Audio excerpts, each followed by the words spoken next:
I'm Connor Northrup. I'm joined by bantamweight prospect Mitch Raposo. How you doing, Mitch? I'm doing good, man. How about yourself? Good, good. Thanks for joining me. I appreciate it. Christmas is coming up. You got any plans for like the holidays, anything like that? It's a little different this year because like with family and stuff like that, with the virus. But kind of gonna stay low key, do what I do. Like train and just stay active. And I'm 22 now, so maybe I'm not like so like in the Christmas spirit as I used to when I was young. But kind of just relax and enjoy some time with like my close knit family and stuff. Yeah. And just like as far as like training too, like you said that that's kind of what you're sticking to. Like, have you been training like a lot during the holidays? Like, how's that kind of worked out for you? Yeah, I'm always I'm always training, even if I don't have a fight coming up. I'm training always at least 5-6 days a week, doing double sessions. Like I'm always kind of active in the gym. It's just the intensity is different, because you can't really redline your body like that. So I'm always in the gym. I'm always doing what I can and just trying to stay active and get better in like my time in between fights. Yeah. Now, obviously, this past year has been pretty crazy, but maybe something. I mean, I guess a lot of people don't know, but maybe something to look forward to in 2021 for you. Like, when would you ideally like to get back? I'm ready to fight really as soon as possible. Obviously, I'm gonna enjoy the holidays. But I told my manager Tyson I would love to come back in February, February, March. You know what I mean? I know the Ultimate Fighter season just got delayed. Dana said so. I'm looking to trying to get on that. I'm trying to stay active, fight. You know what I'm saying? I'm just trying to keep building my career and yeah, definitely around like February, March. Start up camp again in January, right after Christmas and the New Year. Yeah. Now they had the auditions already for that, correct? Wasn't it in November the auditions? Yeah, yeah. It's kind of like the process went and it was going kind of underway, and I guess COVID. I'm guessing COVID kind of delayed all of it because Dana just said a couple of I'm seeing like last week that they're gonna start filming like mid next year. So I mean, I'd Okay. love to get on something like that, and I'm just kind of just, but I want to stay busy fighting, so I want to come back in around February. Yeah. Do you know how any of that works? Like, do you send in tapes now? Because I'm sure with like COVID, it's probably a little different of a process. Like, I know they used to have like open tryouts too sometimes. I'm not too sure. I think it was pretty gonna be pretty restricted just because of COVID and stuff. So yeah, I mean, I kind of expected that, but who knows? Yeah. Maybe when we eventually do it, there'll be less restrictions and stuff because I mean it'll be in the future. So hopefully, Yeah. And now you just made, I think your CES debut was your last fight. Obviously a great promotion. A lot of guys coming through there that eventually went on to the UFC. Is that a promotion that you like to stay with if like say like the Ultimate Fighter, like an opportunity like that did not come right away? I would say definitely by February. If you know what I'm saying, I'm not sure when CS is coming back. Like I said, it's always like playing it by ear because of the virus and certain restrictions being put into place. But I know CFFC is good to. They seem like they're good. Like that, I don't think they're going anywhere anytime soon. And Tyson has a good relationship with them, so I'm sure I can end up on one of their cards. And they got plenty of good flyweights I could fight and bantamweights. And but I mean, but besides that, if CES comes back, I'm definitely I'm down to fight for CES. You know what I'm saying? I'd rather not travel, but if I have to, I will. Yeah. You talk about Tyson, you talk about bantamweights. I mean, what'd you think about Rob Font's victory this past weekend? Dude, that's the cartel captain right there. You know what I mean? He's kind of like the big brother of the group. Like as far as like he's like a New England OG. Like he got to the Hmm. UFC and like he's been putting on, man. He's fought all the top guys. He shows up every single time. I'm pretty sure he's like bonused on like 80% of his fights. Like you know what I Yeah. mean? Like I'm kind of like seeing his career and how I'm seeing what the opportunity like, and he's been tough like with injuries in his career. He's had a lot of injuries in his career. He was only fighting maybe once or twice a year. So I mean, to see what he did on Saturday, man, I was so happy. Like I haven't been that like happy over a fight in a long time, and because obviously Marlon Moraes is freaking dangerous, man. Like holy shit, like I mean, so it's like to see how he performed, and I was just so happy, dude. Like I mean, that's like my big bro, and he kind of took me under his wing when I was like 18, 19 years old, and kind of introduced me to Tyson. So I'm always grateful for that and thankful Hmm. for Rob's guidance. So I was so happy. Yeah.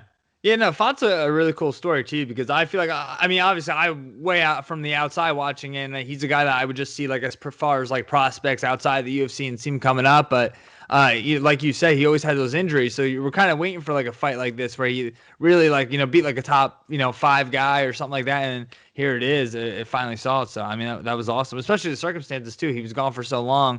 This Yeah. was kind of that welcome back fight. No, for sure. A serious injury too, man. It was sick. It was awesome. Yeah.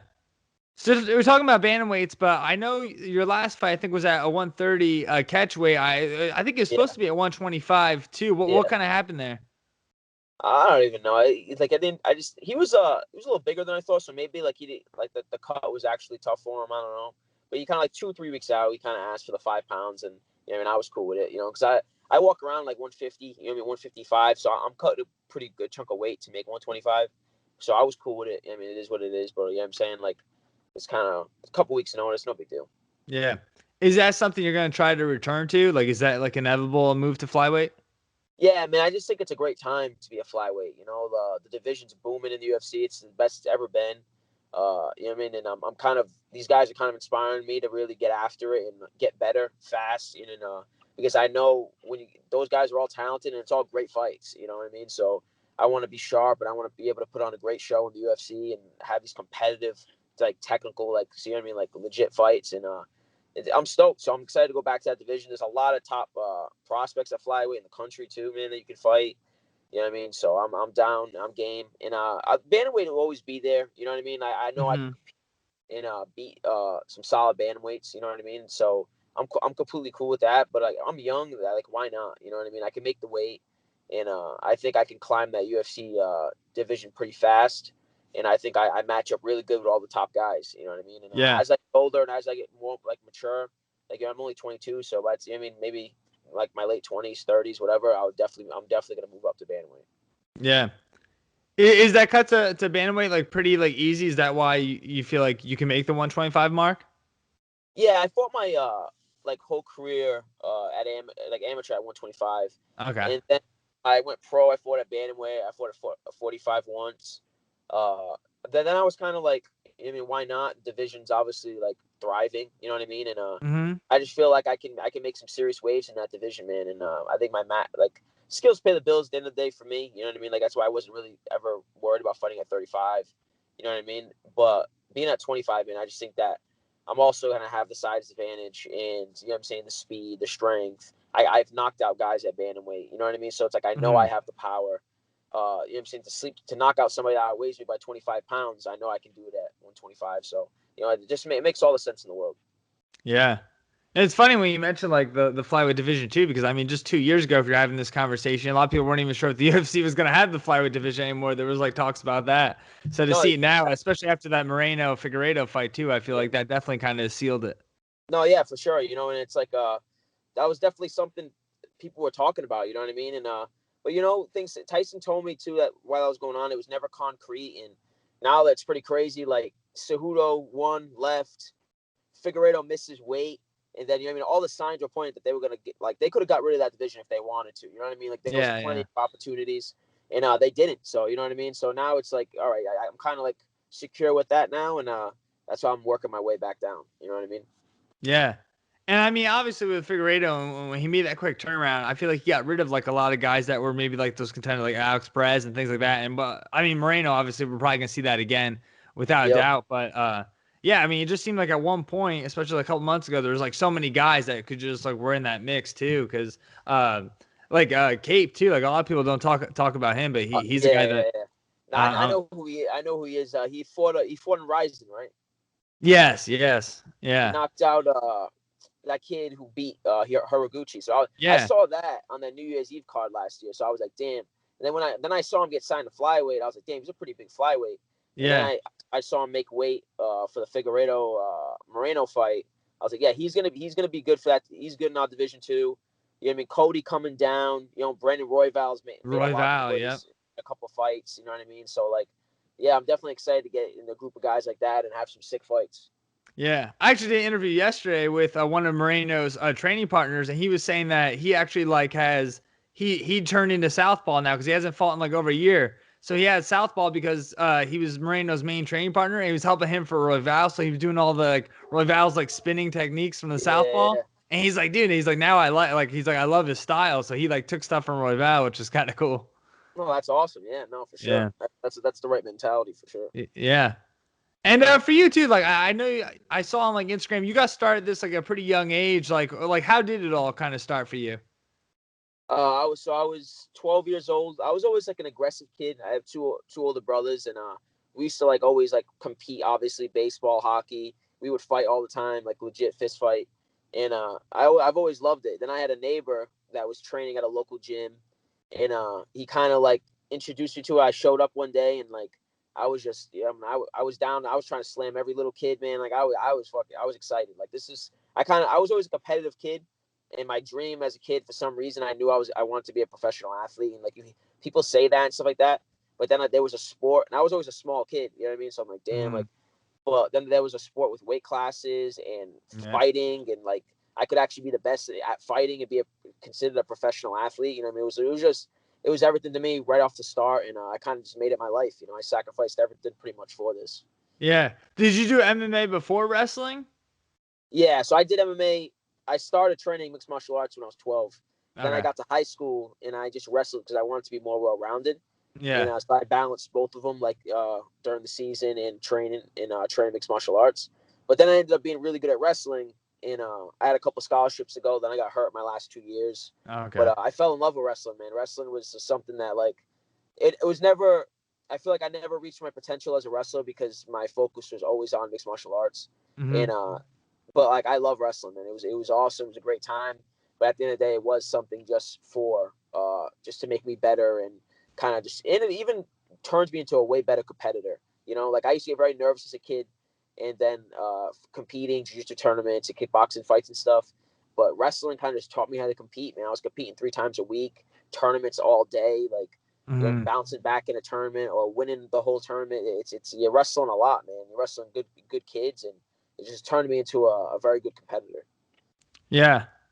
Having the mindset of like you want to always be like a professional athlete, like was there a moment where you were like, all right, this MMA route is the route I'm definitely gonna go, or did that start like as soon as you started MMA? Oh no, that kind of like started like is when I started doing MMA. Like the first day, I was like grappling with kids that were doing it for like a year. You know what I mean? And I watched like the Never Back Down movie, so like I knew like a couple of stuff. So I went in there and like I was a competitive kid and like I don't like to lose. So you know what I mean? So and I was doing really good with kids who were training for like a year. So like you know what I mean, or 2 years, and I fell in love with it. I was like, damn, like everybody would tell me that. I mean, as a kid, I was very fortunate. Like I had a lot of support, even as a gym, my family life. You know what I mean? Like people were telling like me I could have a real shot at this. You know what I mean? Professional fighters at 12 years old, they were telling me at 13. Yeah. So for some reason, it just stuck in my head, and through all the years of middle school and high school, it just that it never got away from me. You know, I never lost sight of it, which is tough because I saw with my own eyes a lot of people that I knew were very talented who lost sight of it. You know what I mean? And Mm-hmm. especially in high school, there's a lot of influence and things like that. And I stood strong, and this has been like my dream and everything that I've wanted in my life since I was a little kid. And I never really had times away from the sport. I've kind of just always stood, you know what I mean, turned into a lifestyle, you know? Yeah. It's pretty crazy too, because I feel like not a lot of guys that are 22 have been doing something for 10 years, like already. You know what I mean? I feel like when you're in high school and stuff, you pick up stuff like during high school, so maybe when you're like 14, 15, things like that, or even some people it's like when you turn 18, that's when it kind of clicks. So you're like, oh, I got to find something to do for the Yeah. rest of my life, because the pressure of college and all that stuff. Yeah, no, for sure. Like that's one thing too. Like you meet a lot, even like in like you go with things like like personal life or things like that. You just don't meet a lot of people who are like who know exactly what they want. And like, dude, I've known exactly what I wanted since I was a little kid. Like, so it's like, you know what I mean? Like, it's pretty. Maybe it's something not a lot of people can relate to. You know Mm-hmm. what I mean? So it's definitely different. You know, but I'm grateful for it. I'm blessed. You know what I mean? That I have that kind of mentality, and I feel like it's definitely something that it's kept me grounded. You know, and it kept me grounded and it kept me focused. Yeah. Being around like you were saying too, like professional fighters telling you at 12 that you maybe had a career in this and things like that. Like, who were some of those guys that maybe you were kind of like you looked up to and kind of had that spotlight on as you were kind of making the climb? So when I was real young, I was training out of Gillette's mixed martial arts, and so they had some very like some talented like pros training there. Trent McCown, Cody Stevens, Hmm. Jay McClain, and like those are some OGs, man. Like you go, like you do your research, and like you see these guys like they fought like legit guys who are in the UFC right now, and so they were down here training, and that was kind of when I got like the bug. You know what I mean? Like that's when I Hmm. kind of like my whole life kind of changed. Is when I started training with those guys. I was a 12-year-old kid I'd show up at 5 o'clock. I would do my own conditioning circuit till 6. I would do the kids class, and then I would do the adults class, and they would be in the adults class. And so I was training with those guys, and I would do their conditioning, and I kind of they kind of took me under their wing, and I've always been fortunate to have that. Then I ended up I kind of grew out of that gym, but you know what I mean. It was a great gym, especially for kids. Mm-hmm. But as I started becoming more of a teenager, I ended up switching to a Regiment Training Center.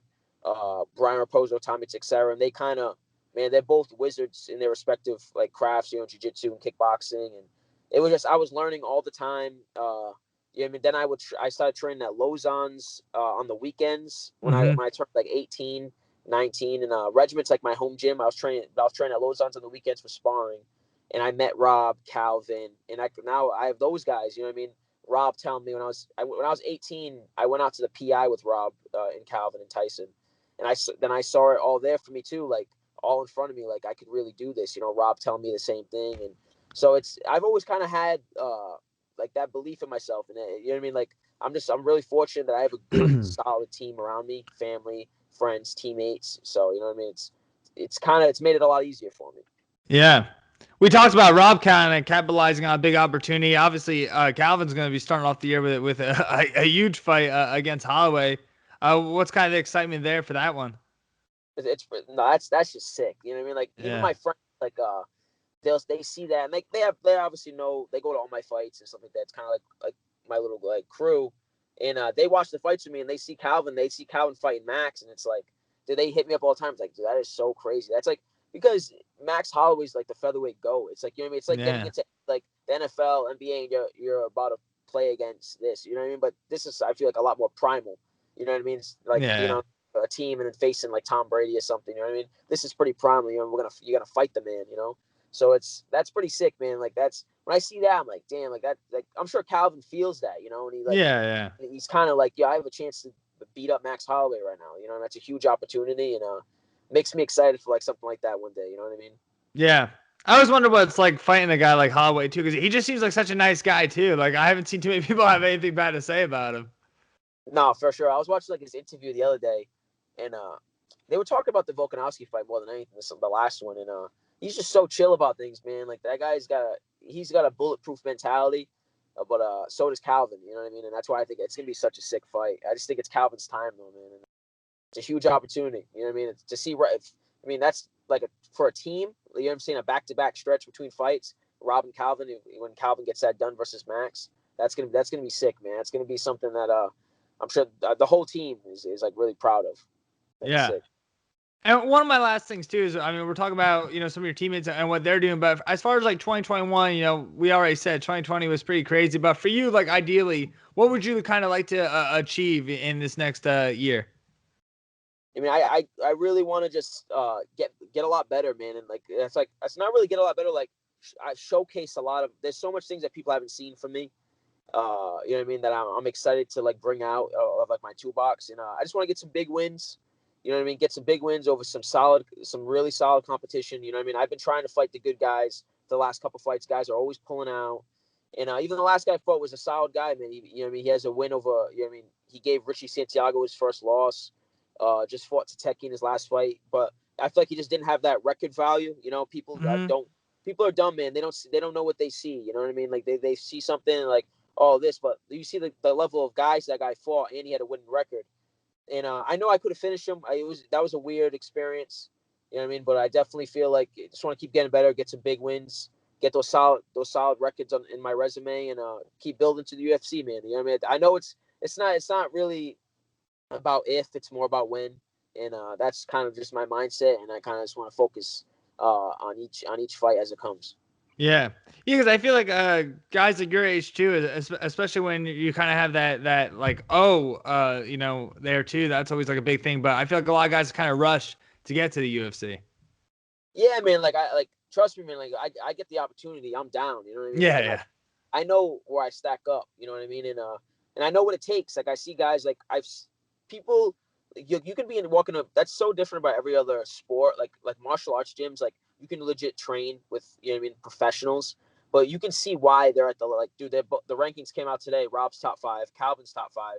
And like I know what it takes. You know what I mean? Seeing these guys with the way they train, their mentality, how much they sacrifice, man, it takes a lot. You got to put your all into this, and seeing it, man, it's sick. But yeah, I'm not in no rush. You know, I'm 22 years old. Tyson told me, and I kind of put it in my head. He's like, if you keep training the way you do and focusing the way you do, you can be as good as these guys by the time you're 26. You know what I mean? And like, Yeah. so I always have it in the back of my head, like, if I just keep doing this, keep training, man, I could be a world champion. So who knows? I get to UFC at 7-0, 8-0. You know what I mean? My next fight. You know what I mean? I'm only gonna be better. So I got nothing but time. Yeah.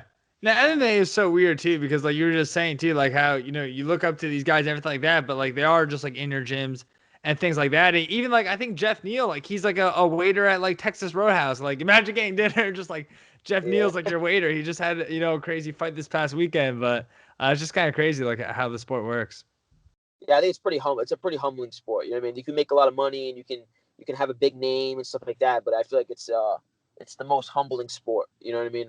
As far as like the way you live and your personal life, and like you don't have to, obviously you don't have to travel. You know what I mean? All the time, every weekend. Like you can live home with your family. So I Yeah. definitely love it. You know what I mean? I definitely like it that way. Yeah. Before I let you go, anything you want to add? I mean, just a huge shout out to my team, Regiment Training Center, the New England Cartel, Top Game Management. And I'm just excited for a big 2021 and kind of just want to, I mean, it's a big year. It's been a tough year for a lot of people, but I'm excited kind of just to get to the next chapter and hopefully things get better and we can get back to action. All right, Mitch. Thanks so much for your time. I appreciate it. And I wish you nothing but the best. Thank you. I appreciate it, man. All right. Take care.